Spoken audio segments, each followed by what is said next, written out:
kalaulah laki-laki Minangkabau baradai, satiok baku menang azan, orang yang baradai itu akan datang ke musaji sebab syarat mengatur adik memakai. Siapa orang baradai itu? Nenek mama, alim ulama, cadiak pandai, datuk maringgi. Semestinya nenek mama tu yang jadi contoh di kampung kau, Pak Ibu sekalian. Jangan jadi tungkek membawa rabah. Datuk guna datuk dalam suku kaum. Setiap kaum, setiap suku ada datuknya. Apa guna datuk itu? Jadi pemimpin. Kau dapat nan datuk tu santiang menjadi imam. Kau nak datuk lain bagala datuk sembahyang baca Quran kan patah-patah lidahnya. Datuk maringgi nama itu. Datuk nak pandai baca Quran. Buat malu. Ya. Coba buat MTQ Pak, MTQ antar datuk suku. Coba cari lihat. Datuk saya yang santiang baca Quran. Datuk orang Tanjung atau datuk orang Mandailing? Amma ambo suku Tanjung, ayahmu suku Mandailing. Kau nak MTQ anak-anak remaja, coba nenek mama tu buat MTQ untuk nenek mama. MTQ tingkat nenek mama, abaranya santiang nenek mama baca Quran. Ya. Solat seminggu sekali. Islam 7 keturunan orang Minang lah tu. Baku mandang di azan nyo bampok di lapau. Kok pepatah nak tangguang adai basani jo sarak basani jo kitabullah, sarak mengatur adai memakai. Jangan sok-sok cerita adat orang Minangkabau. Kau jangan sok cerita adat orang Minangkabau. Kau jangan santiang cerita adai kalau tak mengarati jo kitabullah. Yang paling wajib dipelajari orang Minang bukan adai, tapi kitabullah Al-Quran. Nak mati awak karena adai. Bahkan banyak yang sasek de adai, Pak Ibu sekalian. Makanya falsafah Minang tadi menyebutkan adai basandi jo sarak. Maknanya apa? Jangan sabui adai Minangkabau kalau tidak sesuai jo sarak. Yo itu Pak. Sebab sebelum Nabi Muhammad diutus menjadi Rasul, diangkat menjadi Rasul, ya, itu nenek moyangnya di negeri Arab itu adalah memahami adat jahiliyah, ya, menyembah berhala. Mereka buat patung, mereka berikan nama Lataman, Na'uzza, dan ingat itu nama orang-orang soleh mereka terdahulu.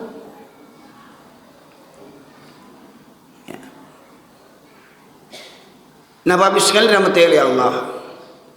Kalau orang yang beriman bertuhankan kepada Allah Subhanahu wa taala, suka atau tidak suka, rela atau terpaksa, ya, mau tak mau, kalau masih mengaku beragama Islam, dia harus tetap mengerjakan sholat 5 waktu sehari semalam tanpa dikurang-kurangi, apapun alasannya. Karena kita semua sudah belajar, orang sakit saja wajib sholat. Tidak bisa berwudu boleh tayamum. Tidak bisa sholat berdiri boleh duduk. Tidak bisa sholat duduk boleh berbaring. Tidak bisa berbaring, sudah berbaring, tidak bisa mengangkat tangan untuk takbir, boleh dengan isyarat, dengan kedipan mata. Maknanya apa? Ketika sakit pun orang Islam tidak akan pernah meninggalkan sholat. Malangnya Pak, hari ini banyak orang Islam ketika sakit malah tak sholat. Banyak enggak? Cuma cek di rumah sakit Pak Ibu sekalian. Berapa banyak orang yang terbujur kaku, terbujur terbaring di rumah sakit, mengaku beragama Islam tapi malah tak sholat. Semestinya dengan sakit itulah dia semakin dekat kepada Allah, tetapi malah dia lebih jauh kepada Allah Subhanahu wa taala. Padahal dia mengaku Islam 7 keturunan. Apa dia tidak tahu itu? Jadi kalau ada orang Islam, mau orang Minang, mau orang Jawa, mau orang Indonesia, mau orang Afrika, sholat seminggu sekali, pada hakikatnya mereka tidak bertuhankan kepada Allah. Ketika mereka tidak sholat, maka siapa yang mereka taati? Siapa mereka sembah? Syaitan. Tidak ada yang lain. Pasti dia menyembah setan. Gimana menyembah setan? Mentaati setan. Gimana caranya? Alah, ngapain sholat? Tuh, garin imam rajin sholat. Nggak kaya-kaya juga nya. Ya. Tuh lihat tuh tetangga sebelah tuh. Karajo, bampo, main chip, korupsi, bazina, kayojonya, bertambah anaknya, bertambah bininya. Sembahyangnya seminggu sekalinya. Saya lihat tuh rajin sholat tuh sakit, taruh miskin, taruh. Ya, bisikan setan. Ya. Mangabana sholat, ngapain sholat? Ya. Orang sholat itu kan belum tentu masuk surga. Ngapain kalilah berjilbab? Yang berjilbab itu tuh belum tentu masuk surga. Betul kata mereka itu, Pak. Yang sholat itu belum dijamin masuk surga. Yang berjilbab itu belum dijamin masuk surga. Sedangkan sholat saja sudah, berjilbab sudah tidak dijamin masuk surga, apalagi nggak sholat. Tahu diuntung kenapa, goblok?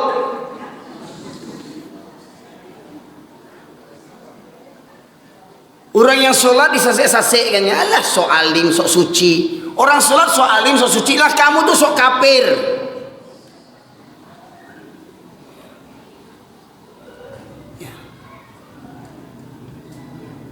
Udah sholat orang sasek-sasekkan juga lagi. Ini wajar Pak Ibu sekalian. Kenapa orang yang ahli maksiat itu benci kepada orang-orang yang beribadah? Nanti kita akan mudah-mudahan sampai waktunya kita bahas itu Pak Ibu sekalian. Jadi yang pertama, yang banyak disembah manusia bahkan orang Islam hari ini adalah mereka menyembah setan. Allah haramkan judi. Pertanyaannya, yang agen judi siapa? Orang Islam. Allah haramkan narkoba. Yang jual narkoba siapa? Orang Islam. Bahkan di Sumatera Barat ada Kapoldanya Teddy Minahasa. Dapat gala datua, aku di orang Minang ko pandi bana, ya mudah bana magiah orang gala datua, dek nyoba pangke, algiah gala datua, entah kok datuk maringgi dah ada. Kau orang tak jele-jele, mentang-mentang bapangke jenderal lagi gala datua, ujung-ujungnya apa? Tatangko, jual narkoba, Kapolda, itu lo kemenangko orang tuh, inyo kemenangko orang, inyo lagi narkoba. Jadi jangan haraplah narkoba ini bisa diberantas Bapak Ibu sekalian. Mereka bosnya.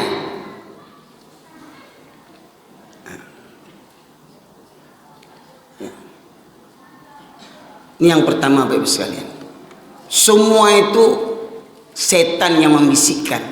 Allah perintahkan sholat, mereka malah tak sholat. Allah haramkan judi, malah mereka berjudi. Ya. Jadi maknanya mereka mentaati setan. Yang kedua, yang banyak menjadi Tuhan bagi orang-orang manusia, khususnya orang Islam bahkan, adalah hawa nafsu. Ya. Allah tegaskan dalam surat Al-Furqan surat ke-25 ayat 43, A'udzubillahi minasyaitonirrajim. Ara'aita man ittakhadha ilahahu hawahu afa anta takunu alaihi wakila.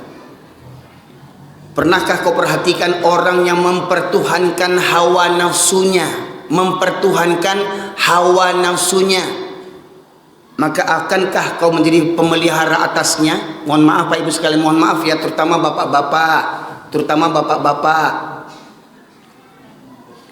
mempertuhankan hawa nafsu. Sholat itu enaknya berjamaah ke masjid atau di rumah? Kalau ikut selera, ikut nafsu, enak di rumah, ya kan? Makanya tidak heran, mohon maaf Pak, di komplek ini sudah ada gereja, belum? Orang Islam semua sini, ada orang Kristen enggak? Orang Islam. Kalau misalnya manusia Islam semestinya penuh masjid ini sama laki-laki ini, itu kan? Mana yang lain? Mohon maaf Pak, ya mohon maaf, di komplek ini banyak orang Minangnya atau orang Mandailing Bataknya? Banyak orang Minangnya atau orang Jawanya? Orang Minang. Kok yo Minang baradai, kamu sajinya Minang baradai itu. Kiranya kini banyak orang Minang tak baradai. Syarat mengatu adai memakai. Pertama, solat 5 waktu hukumnya wajib. Allah perintahkan dalam surat Al-Baqarah 43, wa aqimus salata wa atuz zakata warka'u ma'ar raki'in. Dalam kaidah usul fikih, al-aslu fil amri lil wujub, asal dari perintah Allah itu hukumnya wajib. Dalam surat Al-Baqarah 43 ada 3 perintah di situ. Wa aqimus shalah, dirikanlah salat, hukumnya wajib. Tunaikan zakat, hukumnya wajib. Warka'u ma'ar raki'in, rukulah bersama orang-orang yang ruku, hukumnya wajib. Kalau wa aqimus shalah, dirikan salat, hukumnya wajib, sepakat kita. Wa atuz zakah, bayarkan tunaikan zakat, hukumnya wajib, sepakat kita. Warka'u ma'ar raki'in, rukulah bersama orang-orang yang ruku, sepakat tidak kita? Sepakat tidak kita? Maknanya kalau ada ini terutama bagi laki-laki ya Pak Ibu sekalian, ini bagi laki-laki ya, wajib sholat berjamaah bagi laki-laki. Yang saya pahami dari surat Al-Baqarah, dan silakan nanti Bapak Ibu sekalian melihat beberapa macam kitab tafsir, apakah tafsir Ibnu Katsir, apakah tafsir Al-Maraghi, apakah tafsir Imam Qurtubi, apakah tafsir orang Minang yang namanya Al-Azhar. Yang dimaksud dengan warka'u ma'roki'in maksudnya adalah solat berjamaah yang hukumnya wajib bagi para laki-laki. Nah, kalaulah laki-laki Minangkabau baradai, satiok bakumandang azan, orang yang baradai itu akan datang ke musaji sebab syarat mengatur adik memakai. Siapa orang baradai itu? Nini mama, alim ulama, cadiak pandai, datuk maringgi. Semestinya nini mama tu yang jadi contoh di kampung kau Pak Ibu sekalian. Jangan jadi tungkek membawa rabah. Datuk-datuk guna datuk-datuk dalam suku kaum. Setiap kaum, setiap suku ada datuknya. Apa guna datuk itu? Jadi pemimpin. Kok dapat nan datuk tu santiang menjadi imam. Kok nak datuk lain bagalah datuk sembahyang baca Quran kan patah-patah lidahnya. Datuk maringgi nama itu. Datuk nak pandai baca Quran, buat malu ya. Coba buat MTQ Pak, MTQ antar datuk suku. Coba cari lihat. Datuk saya yang santiang baca Quran, datuk orang Tanjung atau datuk orang Mandailing? Amma ambo suku Tanjung, ayah ambo suku Mandailing. Kau nak MTQ anak-anak remaja, coba nenek mama tu buat MTQ untuk nenek mama. MTQ tingkat nenek mama, abaranya santiang nenek mama baca Quran.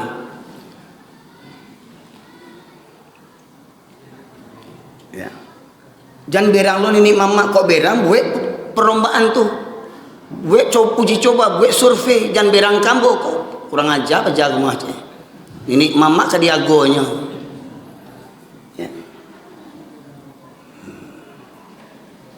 Hawa nafsu Pak. Subuh-subuh itu enaknya tidur apa sholat? Tidur, kata orang mereka tidur. Makanya lihat berapa banyak yang datang sholat dibandingkan yang tidur. Mohon maaf, sholat subuh Pak. Berapa jamaah safnya sholat subuh di masjid ini? Ada 3 saf. Berapa saf Pak? 1,5. 1,5. Atau paling tidak 2 saf. Ya, terus untuk apa kita buat bertingkat masjid kita ini? Kemana yang lainnya? Waktu subuh 2 saf, sholat Jumat penuh enggak Pak? Sampai ke atas, sampai keluar, di atas di sini penuh. Nah, subuh kemana yang lainnya? Subuhnya kemana?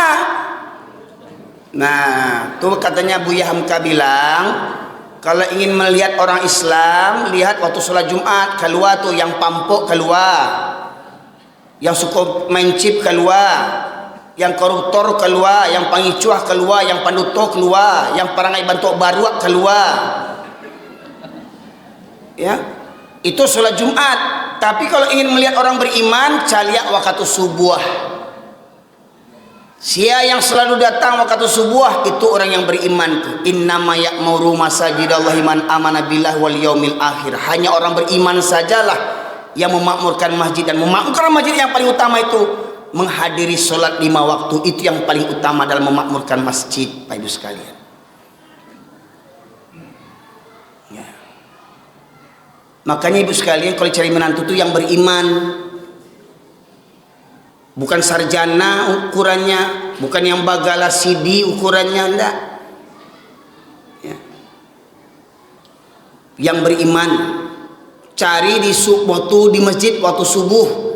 Siapa yang sering datang ke masjid waktu subuh, ambil jadi menantu.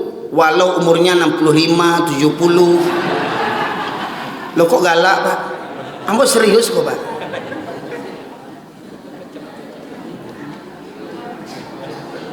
Coba survei nanti subuh. Coba survei nanti subuh. Atau subuh kemarin. Berapa rata-rata usia yang hadir ketika subuh berjamaah? Hah? 50 KT. Ya. Yang muda-mudanya mana? Lalu anak sia tuh. Anak awak, siain doanya. Patuilah.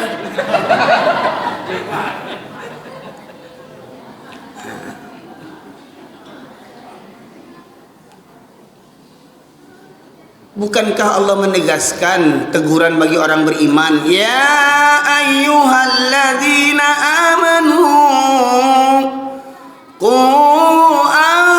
anfusakum wa ahlikum nara.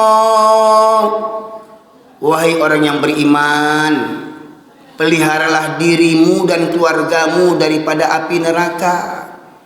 Kalau kita orang beriman, selamatkan diri dari neraka dan juga keluarga kita, anak, menantu, kemenakan, cucu. Jangan awak subuh awak berdua jojo, ayah join duanya gege ke surau. Anak menantu di padian lalu.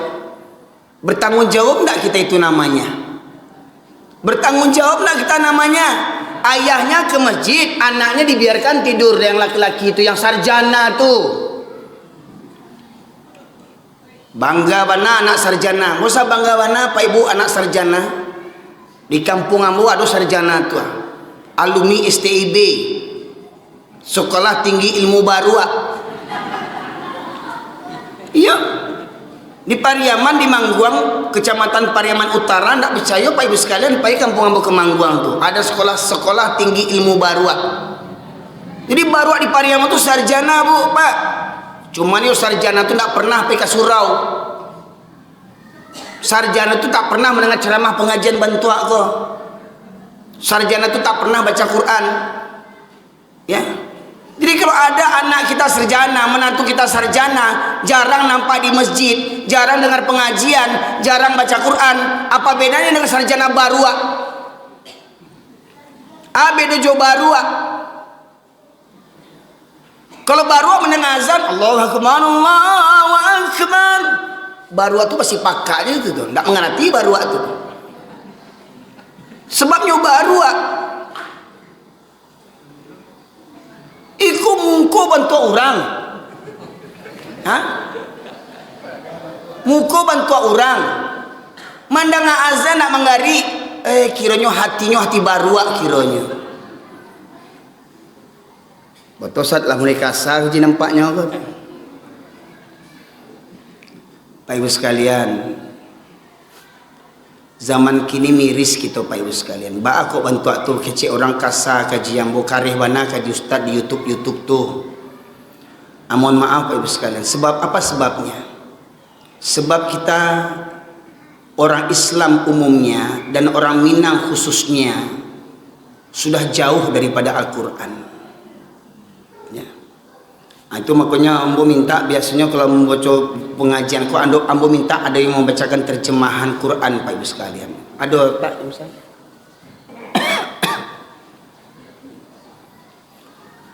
Ya, jangan kok salah sangka. Jadi mohon maaf kalau Bapak Ibu cari di YouTube kareh mana kaji Ustaz kok nang kareh kok sebenarnya sia gini kok yang kareh gini kok. Ya.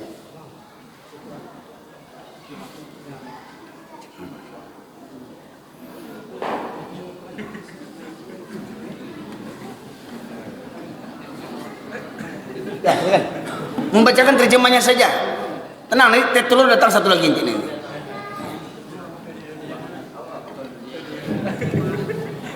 Masya Allah. Ini namanya acara hitam putih. Iya. Silakan dibuka Pak. Dibuka surat ke-7 ayat 175 dan 176. Terjemahnya saja baca. Nanti Bapak Ibu silakan baca ayatnya, lafaz ayatnya di rumah masing-masing. Karena saya yakin kita sudah sering baca Quran, tapi jangan lupa kita kadang jarang baca terjemahan. Kadang ketika kita baca terjemahan pun kadang nggak paham kita, yang kita baca tuh nggak paham sampai lewat aja. Nah, maka kita dengarkan terjemahan surat Al-A'raf ayat 175. Silakan. Alhamdulillah. Ya. Yang artinya surah Al-Maidah ayat 100. Surat Al-A'raf. Al-A'raf ya, iya. Ya. Al-A'raf ayat 175 yang artinya dan bacakanlah hai Muhammad kepada mereka. Ya, pertama ada perintah dan bacakanlah. Jadi perintah ini wajib Pak. Bacakan ayat ini, bacakan. Ayat ini sampaikan. Ayat ini jelaskan kepada mereka kaum muslimin umumnya, khususnya, dan kepada manusia pada umumnya. Bacakan kepada mereka, kepada orang muslimin. Apa yang mau dibacakan? Berita orang yang telah kami berikan ayat-ayat kami kepadanya. Kemudian dan melepaskan diri dari ayat. Ya, berita tentang orang yang dulu diberikan ilmu tentang Al-Quran, pandai baca Quran, ya, faham Al-Quran, pandai membacanya, melakukannya, ikut MTQ, menghafalnya dan segala macamnya, tahu hukum hakamnya, ya. Dulu diberikan ilmu itu, ilmu tentang Al-Quran, lalu dia melepaskan diri dari ayat-ayat itu. Maknanya apa? Dulu dia belajar Quran, namun karena perasaan hidup, karena kesenangan hidup, lupa baca Quran lagi, ya. Tidak ada waktu untuk baca Quran lagi. Nah, ya. Tidak mengamalkan isi Al-Quran. Dulu kecil-kecil tahu sholat hukumnya wajib, judi itu haram, kalau taat ujungnya ke surga, kalau maksiat ujungnya ke neraka. Tahu dulu, takut, ingin ke surga, takut ke neraka dulu waktu kecil-kecil. Semakin besar malah nggak ada rasa takut. Nah, maka apa kata Allah? Lalu dia diikuti oleh setan. Maka jadilah ia termasuk orang yang sesat. Nah, jadi kalau sudah lama nggak ngaji lagi, di ngaji itu tuh kalau dapat istiqomah, jangan waktu ketek-ketek jo mengaji, jangan waktu di pesantren jo mengaji. Kadang anak was sekolah pesantren, tamat pesantren nggak ngaji-ngaji, ya. Waktu pesantren anak kita yang perempuan pakai jilbab, lepas di pesantren tanggal jilbabnya, itu contoh misalkan, ya. Waktu jadi kuliah di IAIN, numpang tinggal di masjid, jadi garin, buka pintu azan, datang lebih dulu karena tidur di masjid, ya, dikasih beras, dikasih gaji. Waktu kuliah, sudah dapat sarjana, nggak napa lagi ke masjid. Kalau ditanya, kenapa nggak ke masjid? Saya kan sudah sarjana baru namanya itu, ya. Waktu jadi garin rajin ke masjid, soalnya tidur di masjid. Sudah tamat, sudah bergelar sarjana, tetap ke masjid enggak? Ya. Nah, itu. Dulu dia belajar agama, kemudian dia tinggalkan ilmu agamanya itu, dia tidak amalkan ilmu agamanya, maka dia akan diikuti oleh setan sampai dia tergoda. Lanjut. 175. 176 ya. Ayat 176. Dan sekiranya kami menghendaki, niscaya kami tinggikan derajatnya dengan ayat-ayat itu. tetapi dia cenderung kepada dunia dan mengikuti keinginannya yang rendah. Maka perumpamaannya seperti anjing. Seperti apa? Anjing. Oh, anjing. Kata Quran. Kok kasar kali Pak bilang anjing? Allah yang bilang. Allah yang bilang. Itu tuh terus anjing tuh. Ya, kama sayil kalbi. Oh, enggak wawaw ya. Enggak bisa diperlunak bahasanya. Enggak bisa. Oh, enggak bisa ya. Iya. Ya, terserahlah. Tanggung jawab nih Pak ya. Iya, tanggung jawab bisa Pak. Bapak direkam ini. Iya. Bapak bilang anjing dikejar orang. Lanjut. Jika kamu menghalaunya, dijulurkannya lidahnya. Dan jika kamu membiarkannya, ia menjulurkan lidahnya juga. Demikianlah perumpamaan orang-orang yang mendustakan ayat-ayat kami. Maka ceritakanlah kisah-kisah itu agar mereka berpikir. Apa kata Allah Bapak Ibu sekalian? Kalau kami menghendaki, kalau kami mau, kata Allah, kami tinggikan derajatnya dengan ayat-ayat Al-Quran itu. Jadi tinggi derajat kita Pak, bukan sarjananya. Tinggi derajat kita itu bukan karena pangkat harta dan jabatan. Tinggi derajat kita ketika kita memahami dan mengamalkan Al-Quran. Ya. Itu puncaknya. Puncak pengagungan terhadap Al-Quran adalah mengamalkannya, Bapak Ibu sekalian. Nah, namun kata Allah, tetapi mereka cenderung kepada dunia. Dulu dia belajar agama, dulu dia belajar Al-Quran, dek perasain hidup, merantau dari kampung ke dari Pariaman ke Pekanbaru, dari Sumatera Barat ke Pekanbaru, merantau ke Malaysia, merantau ke Batam, merantau ke Jawa untuk cari nafkah, cari uang, tidak ada waktu untuk mengaji lagi. Ya. Subuh-subuh udah berangkat, nggak sempat sholat. Ya. Hingga akhirnya apa? Sudah lama tidak mengaji, lama tidak ke surau, ya, dan mengikuti hawa nafsunya yang rendah, ya, mengikuti hawa nafsu, ya. Allah itu kan maha tahu, ya. Sholat itu kan nggak dipaksa. Apa gunanya sholat kalau kita nggak ikhlas? Pertanyaannya, ya, sholat itu perlu ikhlas atau tidak? Tidak. Yang penting sholat. Masalah ikhlas atau tidaknya itu urusan kalian nanti diterima Allah atau tidak. Yang penting sholat dulu. Kalau memang mengaku beragama Islam, karena kata Rasulullah, al-farqu bainana wa bainahum shalah faman tarakaha faqad kafara. Beda kita orang Islam dengan orang kafir adalah salat. Barang siapa meninggalkan salat maka ia telah kafir. Masalah salat diterima atau tidak itu urusan Allah. Allah yang menilai siapa di antara kita yang layak terima salatnya ini. Tidak ada jaminan orang yang jenggotnya panjang pasti diterima salatnya. Gak ada jaminan orang yang berjubah pasti diterima sholatnya. Gak ada yang jaminan orang yang hafiz Quran diterima sholatnya. Bahkan kata Allah, fawailul lil musallin, neraka wail untuk orang yang sholat. Kenapa kok orang sholat ini neraka wail untuknya? Karena sholatnya cuma kedok saja. Karena inti daripada sholat, inna sholata tanha anil fahsya'i wal munkar. Solat itu mencegah daripada perbuatan keji dan mungkar. Itu inti solat Pak Ibu sekalian. Jadi rajin solat judi ya juga, rajin solat dengki ya juga, rajin solat fitnah ya juga, rajin solat gunjing ya juga. Nah, itu dia. Orang yang begitu tuh neraka wail untuknya. Ya.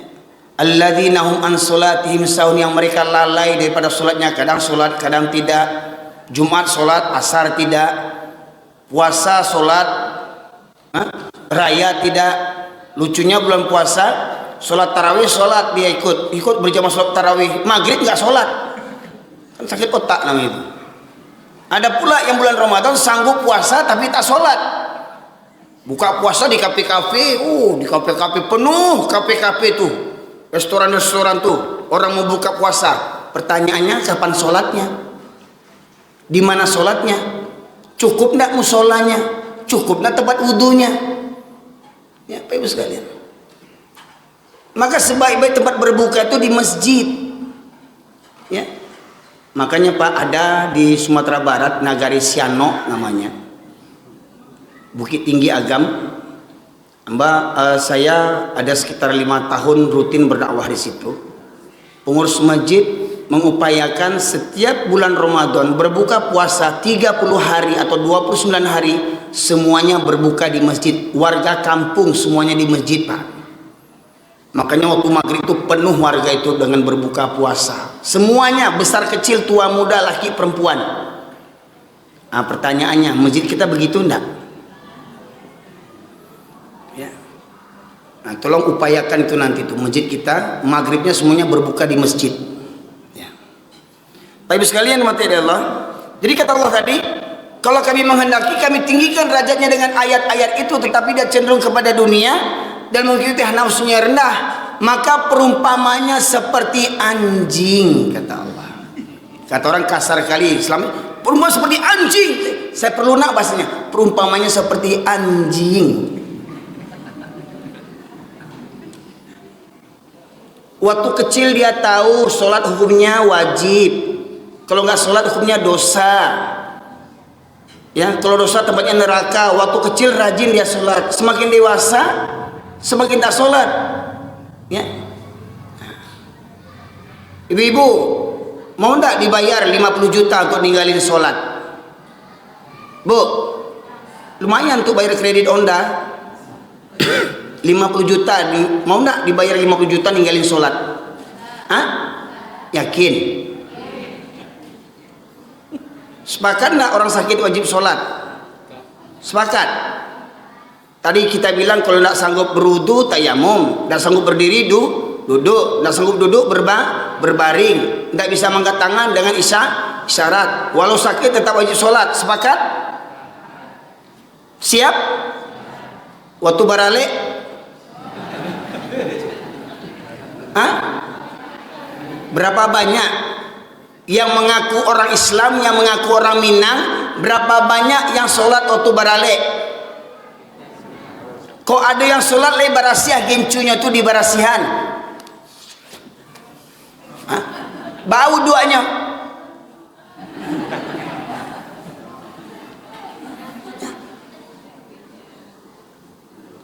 Kalau make up bantu tuh supaya hilang tuh pakai backlin. Pakai busa untuk cuci piring tuh.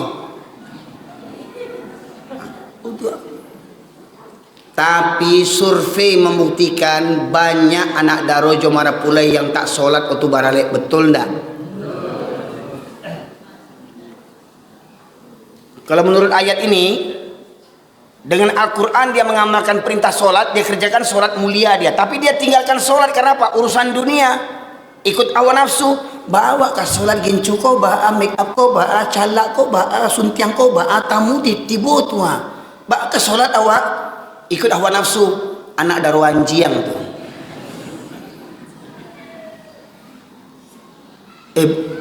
Kasabu? Ah? Iwa daruan jiang si koko. Walau syi'na larafa'na biha walakinna aghlada ilal arwattaba'a hawa famathaluhu kamathalil kalbi. Kalbi itu artinya anjing. Yang di awak orang Minang tahu petata petitih, aduh kata mendaki atau kata menurun, aduh nenek mama alim ulama yang sopan mengecek jangan sabui anjing. Wow. Boleh habis itu Pak dirubah kata anjing menjadi wawaw. Famathaluhu kamathali wawaw. Berarti kita dah merubah ayat Allah. Ada jamaah di Bukit Tinggi yang bersuruh baca terjemahan kok Pak. Di apa kurang beradai mungkin dibacanya maka perumpamaan seperti wawaw katanya. Ambo tanya Pak, yang tertulis itu apa Pak? Anjing Ustaz. Bakal dibaca wawaw, kasabana aja. Pak, yang dibacanya Quran Pak. Kata anjing dari firman Allah tuh ditukarnya menjadi wawaw dengan alasan apa? Kasabana kata anjing kok. Bayangkan Pak. Kurang aja enggak orang tuh? Kurang aja enggaknya? Firman Allah dirubah-rubahnya. Keceknya kasa kaji itu. Ya. Kesenya kaca kata anjing tu deknya orang baragai dirubahnya kata anjing menjadi wawaw. Boleh apa? Satu huruf saja dirubah ayat Al-Quran boleh enggak? Baris atas diganti dengan baris bawah boleh enggak? Baris saja tuh, harokat saja tuh. Misalkan ana menjadi ini, boleh enggak? Allah tulis dalam Al-Quran inna, dibaca ini, enggak boleh. Ya. Zalika diganti tilka, enggak boleh. Zalika kata Allah, zalika baca. Ini jauh. Kalbi kata Allah digantinya wawaw, kan jauh kali itu. Ya. Ini Allah katakan orang yang cenderung kepada dunia, habis waktunya untuk urusan dunia. Bampok dilapau talok sampai pagi, kasuron atau anjiang tuh. Nonton bola talok sampai pagi sampai subuh, main handphone, main chip talok sampai subuh, sumayang indah anjiang tuh. Loh ini kata Allah Pak. Kamu nak ngarang-ngarang, makanya mau suruh ada yang mau terjemahan, jangan berang kamu. Apa kau berangan apa? Kamu mencuri dulu. Kamu sudah kau pulang Pak, apa tinggal sih kau? Hati-hati lah Pak.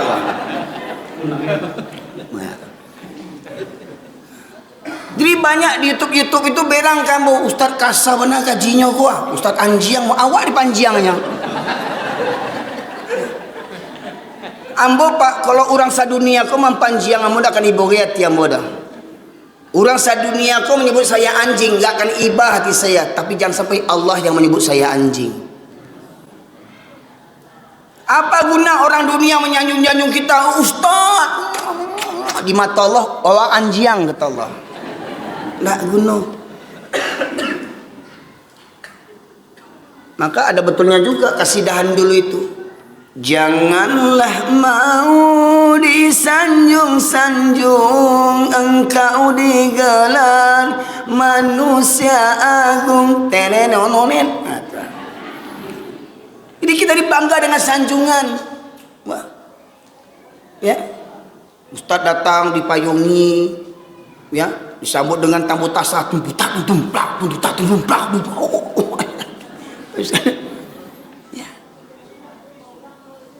Tangan kita dicium, bahkan kemarin tuh ada di YouTube topi gurunya dicium, kan kutunya banyak. Nah. Bahkan waktu saya di Malaysia Pak, ada aliran di Malaysia tuh, bekas basuhan kaki gurunya tuh diminumnya itu. Ya. Baik sekalian, saking begitunya hulunya berlebihan menyanjung orang-orang yang soleh. Orang soleh itu Pak tidak perlu disanjung Pak, ilmunya diamalkan. Itu yang utama. Apa gunanya kita pajang-pajang fotonya, foto Tuanku Salihah awak pajang di rumah makan. Sembayang indah, kepunduang. Ya. Jadi nasi kebodohan. Ya. Jadi kata Allah tadi, orang yang habis waktunya untuk urusan dunia, ya, mengikuti hawa nafsunya, maka perumpamannya seperti anjing kata Allah. Pak Ibu sekalian, mencari nafkah itu wajib enggak? Ibadah tidak.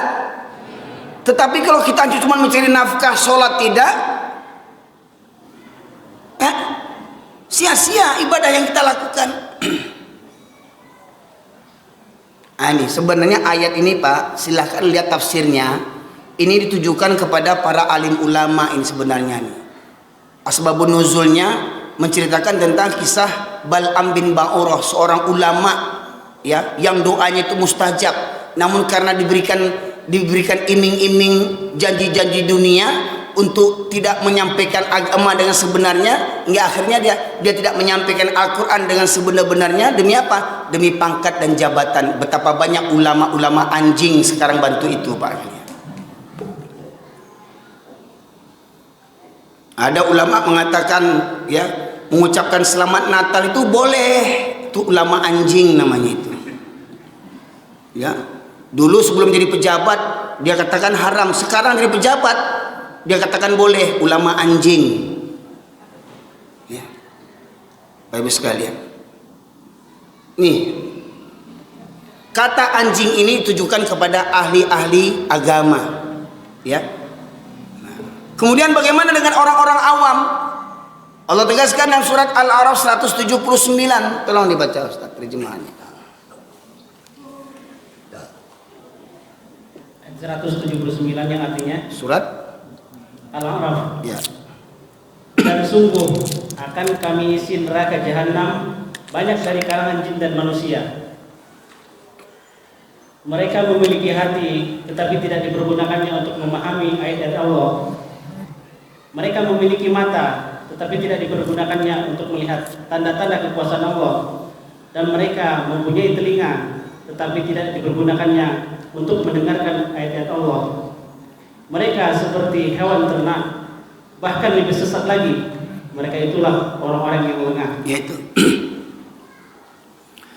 وَلَقَدْ ذَرَأْنَا لِجَهَنَّمَ كَثِيرًا مِنَ الْجِنِّ وَالْإِنسِ لَهُمْ قُلُوبٌ لَا يَفْقَهُونَ بِهَا وَلَهُمْ أَعْيُنٌ لَا يُبْصِرُونَ بِهَا وَلَهُمْ آذَانٌ لَا يَسْمَعُونَ بِهَا أُولَئِكَ كَالْأَنْعَامِ بَلْ هُمْ أَضَلُّ أُولَئِكَ هُمُ الْغَافِلُونَ.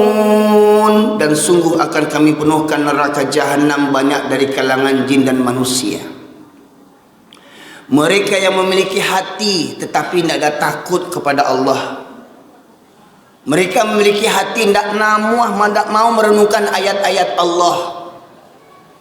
Mereka punya mata tidak digunakan melihat tanda-tanda kekuasaan Allah. Gempa bumi, tsunami, longsor, banjir, galodo, gunung Merapi, Malatui, pembunuhan di mana-mana merajalela, pergantian siang dan malam. Itu ayat-ayat Allah. Adakah kita mengambil pelajaran daripada itu? Gempa bumi, tsunami di Aceh, hancur negeri orang. Apa yang tinggal? Masjid. Ada nggak ambil pelajaran daripada itu? Gempa bumi di Padang Pariaman tahun 2009. Orang pantai Cameh karena tsunami naik ke gunung, ke bukit, ke Padang Alai. Gunung Tigo runtuh gunung tu. Kini jadi kuburan massal kampung di Patamuan tu, Padang Pariaman dekat Kampung Ambo. Jadi kuburan massal 3 desa dibenam sama Allah tu. Ya, sekitar 10 hari setelah gempa saya datang ke tempat lokasi itu, berdiri saya di atas tumpukan tanah-tanah itu, nampak atap-atap rumah orang, merinding Pak Ibu sekalian. Jadi kuburan massal, tidak bisa dicari lagi mayatnya. Sampai hari ini jadi kampung hantu sekarang. Galodo di Padang di Agam, ya, Bukit Batabuah, Tanah Datar, Padang Panjang, ya, Koto Baru, Koto Tuo, Galodo, hancur rumah orang, surau tetap tagak. Ada ndak awak mengambil pelajaran daripada itu? Punya mata, ndak mau ambil pelajaran. Walahum adhanul la yasma'una biha. Mereka yang punya telinga tetapi tidak digunakan untuk mendengarkan ayat-ayat Allah. Apa ayat Allah itu? Azan itu ayat Allah. Allah memanggil, Allahu Akbar, Allah Maha Besar. Tidak ada yang lebih besar daripada Allah. Ketika Allah memanggil kita, Allahu Akbar, maka urusan yang paling besar adalah urusan menyahut seruan Allah Subhanahu wa Ta'ala. Seumpama presiden manggil kita, berbenturan dengan seruan azan, mana yang mau kita datangi dulu? Panggilan presiden atau panggilan Allah? Faktanya lebih dulu dipanggilkan presiden yang didatangi daripada Allah. Hayya 'alas salam, as-salatu khairum minan naum. Salat lebih baik daripada tidur. Berapa banyak orang Islam yang tahu salat lebih baik daripada tidur? Ya, kenyataannya gimana? Waktu subuh lebih banyak yang tidur atau yang sholat? Nah, itu. Nah, orang yang begini punya hati tidak ada takut kepada Allah, punya mata tidak melihat tanda-tanda kebesaran Allah, punya telinga tidak mendengarkan ayat-ayat Allah. Ulaika kal an'am. Mereka seperti binatang ternak, balhum adol, bahkan lebih sesat lagi kata Allah. Jadi kalau ada orang Minang tak namuh mendengar kaji, tak namuh mendengar ceramah, tak namuh belajar baca Quran, atau binatang tu. Jadi tak ada ceritanya orang Minang nak pandai baca Quran. Semestinya orang Minang santiang baca Quran, sebab ada bahasa di Sarak bahasa di Kitabullah tu Al-Quran. Jadi semestinya orang Minangkabau sebelum bicara adat harus bicara Al-Quran dulu, kupas Al-Quran, baca Al-Quran, pahami Al-Quran. Orang yang paham Al-Quran pasti beradat. Orang yang beradat belum tentu paham Al-Quran. Ibarat gedung ini Pak Ibu sekalian, atap umpama adat, tiang umpama sarak, pondasi umpama kitabullah Al-Quran. Mana yang lebih utama kita selesaikan dulu? Mana yang lebih utama kita buat dulu? Mana yang lebih utama kita kokohkan dulu? Pondasi Al-Quran, kuatkan Al-Quran, pahami Al-Quran, amalkan Al-Quran, baru terapkan syarak. Mana yang halal, mana yang haram, mana yang baik, mana yang buruk menurut Al-Quran, bukan menurut selera awak. Dah paham syarak, itu baru jadi adat istiadat awak, tradisi awak. Syarak mengatur, adat memakai. Apa kata syarak? Itulah yang jadi adat orang Minangkabau. Kata syarak, solat hukumnya wajib. Jadi orang yang solatnya bolong-bolong itu orang tak beradai. Solat berjamaah bagi laki-laki hukumnya wajib. Jadi kalau ada nenek mama alim ulama cerdik pandai malas solat berjamaah, itu nenek mama tak beradai.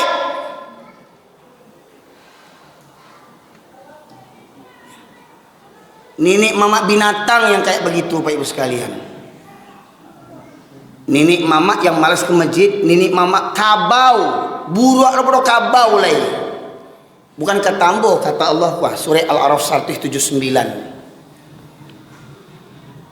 Kau ada bundukan duang, indak berjilbab, bundukan duang kabau.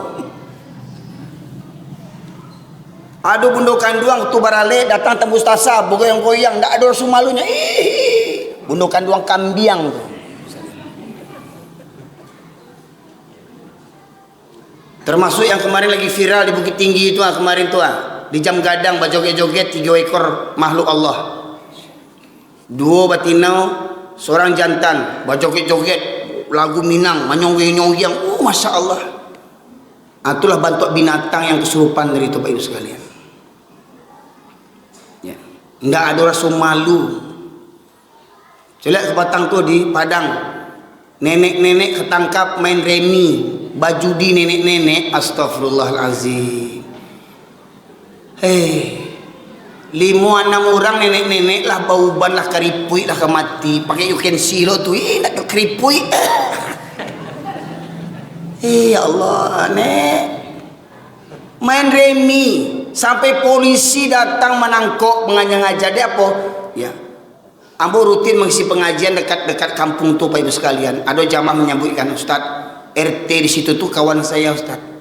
Nenek-nenek itu Ustaz dah sering dikasih tahu, diingatkan, nggak mau tahu nenek-nenek itu karingkang jo. Akhirnya apa? Dilaporkan ke polisi. Nggak tanggung lah nenek-nenek mada jo kironyo tuh. Itu nenek-nenek acok makan basi tu, basi pakak, basi turiak, basi mada, basi bana. Lah jadi nenek-nenek lah kamati bon tanah karipui. Baju di main remi, Allah Akbar. Bukannya kasurau menengah kaji.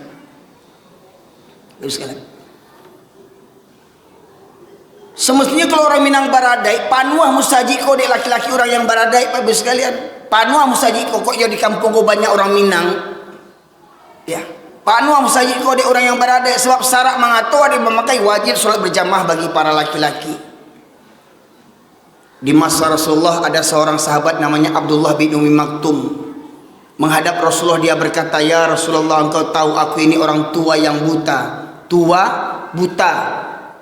Aku tinggal sebatang kara. Rumahku jauh dari masjid. Jalan beriku-liku. Banyak binatang berbisa. Jadi 6 kendalanya, 6 kesulitannya, 6 halangannya. Buta, tua, rumah hidup sebatang kara, rumah jauh, jalan berliku-liku, banyak binatang berbisa, menghadap ke Rasulullah. Ya Rasulullah, dengan keadaanku ini bolehkah aku sholat di rumahku? Apa kata Rasulullah? Apakah engkau mendengar suara azan? Dengar ya Rasulullah. Maka tidak ada keringanan bagimu untuk sholat di rumahmu. Orang tua buta tidak dapat keringanan sholat di rumah. Hei tetangga masjid yang malas ke masjid, apamu yang buta? Rumah dekat dengan masjid, bertetangga dengan masjid, berkumandang azan bersaut-sautan, tinggal pilih mau sholat di mana. Motor kredit 3, mobil kredit 5, belum lunas-lunas hutang riba. Ya, bagi jalan-jalan bisa, kenapa tidak pakai Honda motor itu ke masjid? Silakan pergi. Oh, kata hadis Nabi, kalau semakin banyak melangkah semakin banyak pahala. Rumah saya depan masjid, pendek kali pahala saya mau buat musuh balik mana? Ke Pasir Pangarayan, sholat subuh sampai sana zuhur.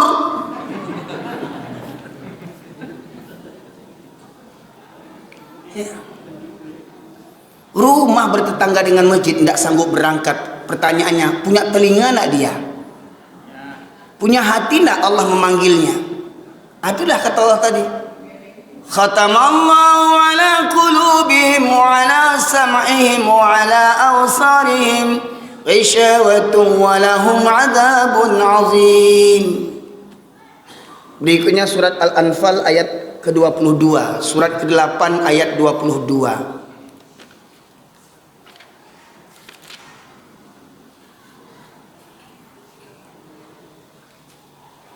Surat ke-8 Al-Anfal ayat 22. Ya. Yang artinya, sesungguhnya makhluk yang bergerak, yang bernyawa, yang paling buruk dalam pandangan Allah ialah mereka yang tuli, yang bisu, tidak mendengar dan memahami kebenaran, yaitu orang-orang yang tidak mengerti. Makhluk bergerak dan bernyawa, Pak Ibu sekalian, makhluk bergerak bernyawa itu apa aja? Pohon bisa bergerak enggak jalan-jalan? Hah? Berarti dia bukan makhluk yang bergerak. Bernyawa tidak? Bernyawa. Binatang bisa bergerak enggak? Bisa berjalan enggak? Bisa. Bernyawa tidak? Manusia bisa bergerak tidak? Bernyawa tidak? Nah, kalau dalam bahasa yang lain, Bapak Ibu sekalian, ad-dawwabun itu maknanya binatang melata. Ya. Nah, kalau menurut Bapak Ibu sekalian, mohon maaf, binatang apa yang paling buruk kalau menurut Bapak Ibu sekalian? Binatang apa yang paling hina? Hah? Anjing kan? Babi. 3? Aku banyak di kampung aku barua. Nah, di kedai kopi banyak baru-baru aku. Bawa Ustaz, ambo Pak waktu pulang kampung, pertama tinggal di kampung, ambo coba duduk di lapau tu, kece orang supaya bermasyarakat, duduklah di lapau supaya tahu orang, duduk awak di lapau. Di meja tu apa-apa ko main batu domino, di meja tu apa-apa ko main catur, di meja tu main remi, banyak yang bau ban, sedang main tu baru awak mah aja. Di pabaruaknya kawannya lah bau ban kok agak cakap wang tu nambah baruak dia dah 2 baruak agak cakap baruak anyang lah 3 baruak tu ambo cameh bu sudah ku ambol di pabaruak li ancak pulang wak sudah tu le. Nah itu ya, kalau menurut awak TV yang buruk aku binatang paling buruk anjing babi baruak, tapi menurut Allah inna syarrad dawabi indallah, sesungguhnya binatang yang paling buruk dalam pandangan Allah, binatang yang paling buruk dalam pandangan Allah adalah orang yang peka dan orang yang bisu. Amu kasih itu orang yang peka dengan orang yang bisu. Pakak saja lahir, pakak dan mendengar dimba orang, pakak mendengarkan kebenaran. Azan bakumandang, rumah di muka surau, dak barangkali musaji. Lebih buruk daripada anjing tu ni. Ya. Kecil Allah tu Pak. Ya. Ada penceramah, pendakwah, tahu dalil, tahu hadis, bisa menyampaikan, cuman boh takut dek jamaah banci deko, takut orang berang, takut presiden berang, nan kelamak-lamak juga sampai beko berang orang beko. Karih bana kaji, beko kok karih kaji beko ndak diundang awak beko, ndak diundang awak beko di mana pe amplop. Kau pak ambo angin tahu ke pengurus kau pak. Kalau untuk ambo mundang dan cameh jo pak. Ambo di mana dia orang amplop, campaan amplop tu. Iya. Di mana dia orang ceramah, mau ke Jakarta, ke Jambi, ke Aceh, dia orang amplop campaan. Iya. Tak percaya bu? Hah? Tu yo diambil isinya dulu. Loh, kok juisi isinya dibuang bu? Kok basobo orang pampok kok. Sedangnya mabuk-mabuk nampak amplop kok dibuka piti dipasangnya BT. Berdosonya. Awak berdosa lah. Supaya tidak berdosa, ambo tidak berdosa, ambo selamain pitinya dulu. Dan kejahatan itu kan terjadi hanya karena ada kesempatan gitu. Awalnya tidak banieknya, dia nampak pitih, baniek berjudinya. Karena awak jadi sumber maksiat, awak ambo selamain pitihnya dulu. Jadi kalau jamaah mengundang, usah camih lah, mikirin amplop, transfer aja lah agak 5 juta, kok 7 juta. Kok kadang ada ustad meninggal amplop. Kok karih bana, kok tak singgung orang, kok tak diundang awak beli aja. Ya? Akhirnya kebenaran disembunyikannya. Ya, itulah yang kata Allah, menjual ayat-ayat Allah dengan harga yang sangat murah. Benar katakan benar, salah katakan salah. Kulil haqqa walau kana murron. Katakan yang benar walaupun pahit rasanya. Nabi Ibrahim berdakwah benar nak? Pak Ibu, Nabi Ibrahim dakwanya benar nak? Tapi Nabi Ibrahim dibakar. Nabi Musa dakwanya benar nak? Tapi Nabi Musa mau ditangkap sama Fir'aun. Nabi Isa dakwahnya benar nak? Tapi Nabi Isa mau disalib. Ya. Nabi Zakaria dakwahnya benar nak? Tapi Nabi Zakaria digergaji sampai mati. Nabi Muhammad SAW dakwahnya benar nak? Tapi Nabi Muhammad SAW mau dibunuh sama orang kampung. Di kampung Nabi Muhammad berdakwah, ke dibunuh orang kampungnya. Orang kampung ke membunuhnya. Sampai Allah perintahkan Nabi Muhammad dan para sahabat hijrah ke Madinah, Pak Ibu sekalian. Baitubana, Pak Ibu sekalian. Iko kalau ustad-ustad ceramah santi-santi yang sanang-sanang juga ceramah dipertanyakan ceramahnya itu, Pak Ibu sekalian. Yang didakwahkannya itu. Ya. Dan risiko berdakwah ini, Pak Ibu sekalian, pasti apa kata Allah dan surat Al-An'am ayat 112. Wa kadzalika ja'alna likulli nabiyyin aduwwan syayatinil insi wal jins. Dan demikianlah kami jadikan untuk para nabi musuh-musuh dari kalangan setan, musuh-musuh dari setan dari kalangan jin dan manusia. Jadi setiap nabi punya musuh. Pertanyaannya, kita pengikut nabi nak? Pak Ibu? Pengikut nabi nak? Kita bernabikan kepada Nabi Ibrahim tidak? Bernabikan kepada Nabi Musa tidak? Bernabikan kepada Nabi Isa tidak? Bernabikan kepada Rasulullah tidak? Ulul azmi, nabi-nabi ulul azmi, mereka menghadapi musuh yang dahsyat dan penderitaan yang dahsyat, Pak Ibu sekalian. Bagaimana dengan kita? Kok senang-senang aja kita nih? Di kampung banyaknya sholat, kita santai. Di kampung padusi banyaknya berjilbab, kita santai. Di kampung jual narkoba, kita santai. Mana amar ma'ruf nahi mungkar? Kuntum khairu ummatin ukhrijat linnas ta'muruna bil ma'ruf wa tanhauna 'anil munkar. Ngajak orang kebaikan tuh enak. Ayo sedekah dapat surga, tapi mencegah kemungkaran, Pak, jangan judi, Pak, marah orang. Pak Ibu sekalian. Nah, contoh lagi, Pak. Tadi di awal saya katakan, di antara Tuhan yang banyak ditaati manusia hari ini adalah hawa nafsu. Coba surat Al-Furuq, surat Al-Jasiyah, surat ke-45 ayat 23.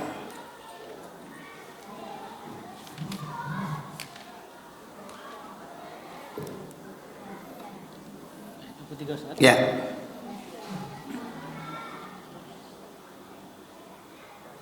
Yang artinya, maka pernahkah kamu melihat orang yang menjadikan hawa nafsunya sebagai Tuhannya? Maka pernahkah kamu melihat orang yang menjadikan hawa nafsunya sebagai Tuhannya? Lanjut. Dan Allah membiarkannya sesat. Dan Allah membiarkannya sesat. Jadi kenapa Allah sesatkan seseorang? Bukan karena kezaliman Allah, karena hamba itu yang memilih kesesatan. Ya. Lanjut. Dan Allah telah mengunci pendengaran dan hatinya, serta meletakkan tutup atas penglihatannya. Jadi orang yang mempertuhankan hawa nafsu, Allah tutup penglihatannya, Allah sumbat telinganya, Allah kunci mati hatinya. Jelas? Maka siapakah yang mampu memberi petunjuk setelah Allah membiarkannya sesat? Nah, siapa yang dapat memberikan petunjuk setelah Allah membiarkannya sesat? Allah kunci mati hatinya, Pak Ibu sekalian. Ya, pertanyaannya Pak, terutama bapak-bapak nih, bertuhankan kepada Allah atau kepada hawa nafsu? Ya, tadi saya tanya tadi, sholat hukumnya wajib tidak? Sholat berjamaah hukumnya wajib tidak? Saya tanya lagi Pak, merokok itu ada manfaatnya enggak? Merokok, coba jujur, sebutkan satu manfaat rokok, jujur. Apa manfaat rokok Pak? Oh, saya kok enggak merokok Ustadz, enggak keluar inspirasi saya. Kalau begitu usulkan kepada Dinas Pendidikan, setiap ujian akhir tahun kasih siswa-siswa rokok semuanya. Ya. Jadi kalau dia ujian tuh kan nggak terpikir dia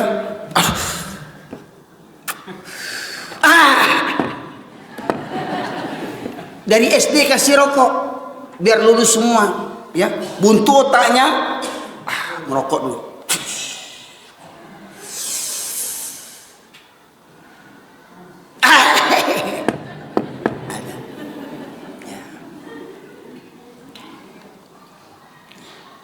Coba jujur, yang banyak dibawa orang ke WC, roti, permen, teh talua, atau rokok? Kenapa ke orang bawa rokok ke WC? Kenapa? Karena sama najisnya. Rokok itu sama dengan Alhamdulillah di masjid ini nggak ada yang merokok. Sekarang ya, entah kalau duluan nggak tahu lah saya. Makanya saya berani ceramah begini karena saya tahu nggak ada yang merokok sekarang ini. Sekarang ya.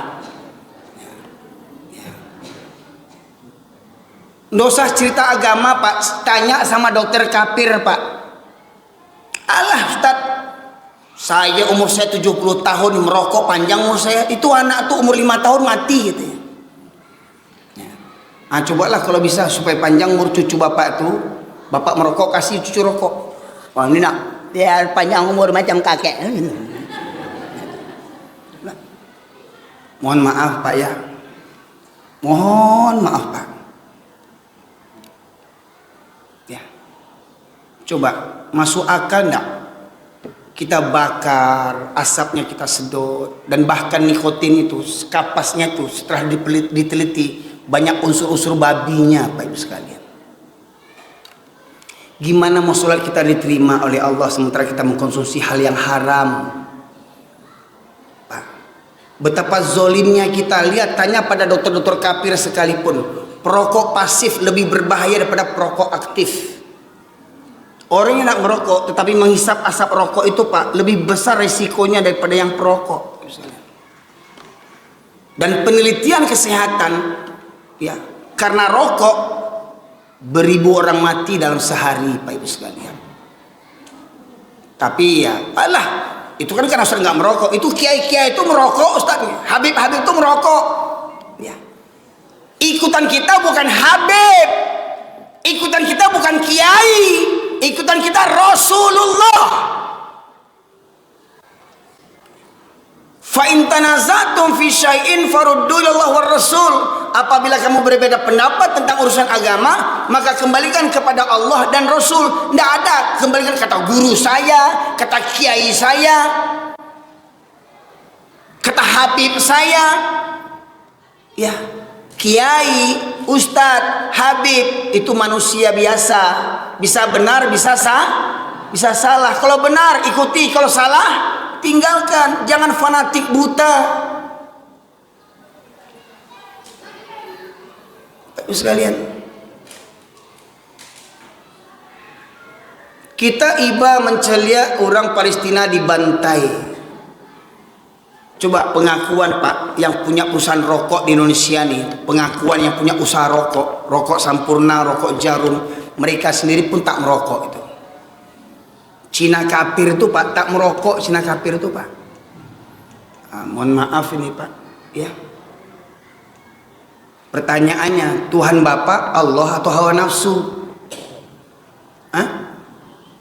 Allahu Akbar, tapi habis sholat ngerokok di teras, di masjid. Kadang-kadang pengajian ada disediakan asbak rokok. Kadang tuangkunya, buyanya diundang, tuangku viral, ya, sebelum pengajian merokok. Nah, Pak bisa lihat. Saya lihat, mau Bapak sebut Wahabi atau tidak terserah. Di Jazirah Arab kalau ada imam perokok, tidak boleh jadi imam Pak. Ya, alhamdulillah imam kita waktu sholat tadi tidak merokok. Alhamdulillah, senang saya waktu sholat, dan semoga di luar sholat ingat juga enggak ya.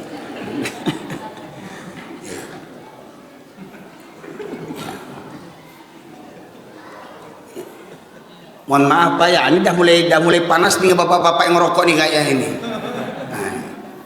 Ya, ini kaji Pak yang harus disampaikan Pak Ibu sekalian. Ya. Betapa banyak keuntungan dari pedagang-pedagang rokok itu Pak Ibu sekalian untuk membantai saudara-saudara kita di Palestina Pak Ibu sekalian. Kita sudah mendoa tidak, menyumbang tidak, malah memberikan sumbangan untuk membantai saudara-saudara kita di Palestina. Ya. Pak Ibu sekalian rahmati Allah. Jadi kalau kita mengaku la ilaha illallah, yang pertama singkirkan setan, singkirkan hawa nafsu. Bapak Ibu sekalian. Yang ketiga, ya, ada 8 perkara yang boleh dicintai tetapi akhirnya menjadi Tuhan selain daripada Allah. Surat At-Taubah surat ke-9 ayat 24 Allah berfirman, Qul in kana aba'akum wa abna'ukum wa ikhwanukum wa azwajukum wa ashiratukum wa amwalun iktaraftumuha wa tijaratan tahsawna kasadaha wa masakin tardawnaha.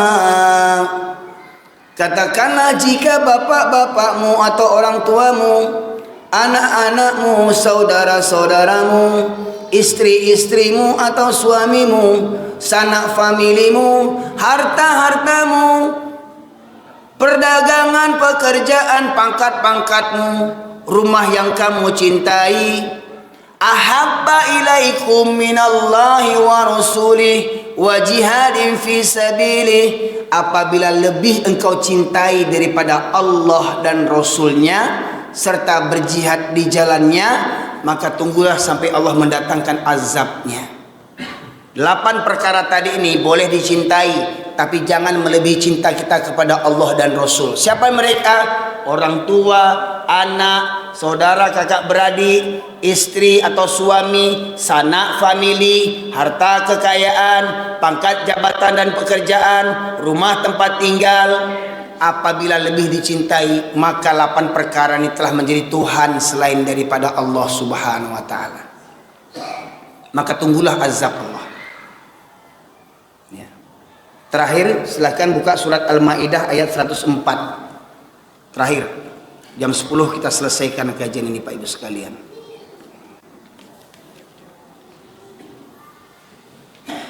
Terjemahannya baca. Al-Maidah ayat 104 ya. Yang artinya, dan apabila dikatakan kepada mereka, marilah mengikuti apa yang diturunkan Allah dan mengikuti Rasul, mereka menjawab, cukuplah bagi kami apa yang kami dapati dari nenek moyang kami mengerjakannya. Apakah mereka akan mengikuti juga nenek-nenek moyang mereka, walaupun nenek moyang mereka itu tidak mengetahui apa-apa dan tidak pula mendapat petunjuk? Ya, ketika diajak mari ikuti Al-Quran, mari ikuti hadis, apa kata orang kampung? Oh, kami cukup apa yang kami dapati sejak seisu-isu anduang-anduang kami, nenek moyang kami lah bantu tu. Ya, kata Allah, apakah kamu akan mengikuti juga nenek-nenek moyang kamu? Pada nenek moyang kamu tu tidak mendapat petunjuk, tidak mengetahui. Oh, kami biasa kalau mendoa pakai kemenyan. Nenek moyang kita orang Hindu dulu. Ya. Oh, kami kalau mendoa itu, ya, Bapak sekalian, kalau bertagak-tagak kudo bangun rumah, didabi ayam, serahkan darahnya. Oh, kami kalau lahiran anak di bawah kasur, masukkan benang, gunting, pisau, ladiang, singso.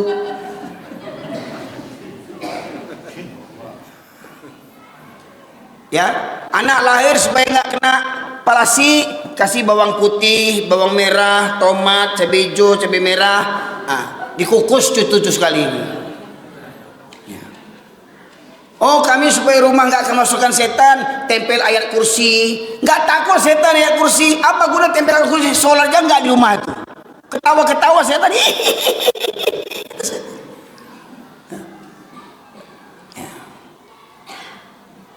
Tradisi nenek moyang, ya. Olah saya esok kami bantu aku, lah dijalehkan ikut Al-Qurannya bantu aku, hadis bantu aku. Oh, kami lah bantu aku dulu sejak esok. Jadi berubah jolai Tuhannya nenek moyangnya, Bapak Ibu sekalian. Ya. Nah, ini Pak Ibu sekalian, di antara Tuhan-Tuhan yang batil selain daripada Allah, baru berapa kita bahas tadi itu. Yang pertama setan, yang kedua hawa nafsu, yang ketiga nenek moyang, dan ternyata banyak lagi Pak Ibu sekalian Tuhan yang batil itu yang banyak menjadi Tuhan bagi kita orang Islam hari ini, Pak Ibu sekalian. Jadi hati-hati, ya. Kalau kita nggak benar-benar mencari hidayah, tekun beribadah, belajar Pak Ibu sekalian, maka niscaya amal kita akan sia-sia, Bapak Ibu sekalian. Ya. Semoga kiranya ilmu agama ini yang kita bahas bersama memberikan manfaat bagi kita semuanya, agar kita kembali meluruskan pemahaman kita, terus belajar sampai akhir hayat kita, sebagaimana pepatah mengatakan, tuntulah ilmu dari buayan sampai ke liang lahat. Tadi disampaikan oleh Ustadz kita, ya, orang yang cenderung kepada dunia, menunjukkan hawa nafsunya rendah, maka perumpamannya seperti anjing. Dan kita sepakati, ya, hadis menyebutkan bahwasanya salat berjamaah hukumnya wajib bagi para laki-laki. Makanya hati-hati nanti nih, yang subuh nggak datang tadi, hati-hati, anjing atau orang itu nanti. Ya, ya. Syarat mengatur adik memakai salat berjamaah hukumnya wajib bagi para laki-laki. Jadi kalau ada laki-laki nak ke masjid subuh nanti, itu berarti anjing itu dia. Mohon maaf, ya. Alhamdulillah yang datang sekarang ini orang semua nih, alhamdulillah. Cuma nggak tahu subuh nanti, ya. Jangan marah sama saya, Pak. Buat Quran ini, ya. Baca Quran ini, renung-renungkan Quran ini, ya. Yang kasar tuh kata saya yang kasar atau hati kita yang keras membatu, ya. Sudah sekian tahun hidup beragama tidak ngerti juga lagi, ya. Maka pentingnya kita menuntut ilmu agama, ya. Walaupun sakit rasanya, tapi ingat, setiap obat yang kita minum untuk sembuh, kebanyakan pahit obat itu enggak. Tapi mau nggak mau harus diminum demi kesembuhan kita. Seperti kalau kita sakit, kena penyakit gula stadium 4, lah baulek kaki itu, lah busuk kaki itu. Kalau ingin panjang umur jolai, dipotong kaki itu enggak. Diamputasi pak kaki itu supaya bisa panjang umur, Pak. Sakit enggak dipotong amputasi itu? Sakit, tapi demi kesembuhan kita, demi panjang umur, kita buang yang kaki yang busuk itu. Sakit. Baik tu loh Pak, Ibu, anak-anak awak sunek tu, ketek-ketek dulu sunek, sakit nak sunek. Letakkan apa? Rasa sunek dulu Pak. Ya. Nah, Tapi demi kesehatan kita, demi perintah ketaatan kepada Allah dan Rasulnya, kita korbankan ujung sunnah itu. Ya, bisa lihat. Nah, begitu pula ketika mendengar kaji ini, Pak, sakit tak mendengar kaji kok, tersinggung awak enggak? Yang punya hati tersinggung, yang mudah-mudahan berubah. Tapi kalau hatinya sudah membatu, emang gue pikirin, atuh betul anjing pajang kayak itu. Ya. Ndak berubah jo sudah kolei, yo sebana anjing tuh. Ya. Nah, maka harapan kita semoga dengan kaji ini, ya, semoga hati kita yang keras membatu itu hancur luluh dengan ayat-ayat Al-Quran hingga runtuh kesombongan kita di hadapan Allah Subhanahu wa taala. Demikian saja Bapak sekalian yang dirahmati Allah. Semoga kiranya majelis kita ini diridhai dan berkahi oleh Allah Subhanahu wa taala. Semoga kiranya Allah ampunkan dosa-dosa kita semuanya. Allah ampunkan dosa-dosa kedua orang tua kita. Allah ampunkan dosa keluarga-keluarga kita. Semoga Allah anugerahkan kepada kita keluarga yang sakinah, mawaddah, warahmah. Semoga Allah terima segala amal ibadah kita. Allah mudahkan kita untuk tunduk patuh kepadanya. Semoga dengan senantiasa Bapak Ibu sekalian di kegelapan malam, maghrib, isya, subuh berangkat ke masjid, semoga di akhirat Allah berikan cahaya yang sempurna. Semoga kiranya senantiasa Bapak Ibu datang ke masjid, semoga kiranya mati kita dalam keadaan husnul khotimah. Semoga kiranya Allah hindari negeri kita, jauhkan dari musibah, bencana, malapetaka. Semoga Allah anugerahkan kepada kita pemimpin-pemimpin yang soleh dan bertakwa, dan Allah musnahkan orang-orang yang zalim, yang ingin menghancurkan negeri kita, yang ingin menghancurkan agama Allah. Semoga Allah berikan hidayah kepada mereka. Bila mereka tidak bertobat, semoga Allah hancur leburkan harta mereka, kekuatan mereka, keluarga mereka. Allah hinakan di dunia dan di akhirat. Semoga kiranya di Masjid Baitul Amal ini kita menghadiri undangan Allah. Di masjid ini Bapak Ibu berkumpul bertemu bersama.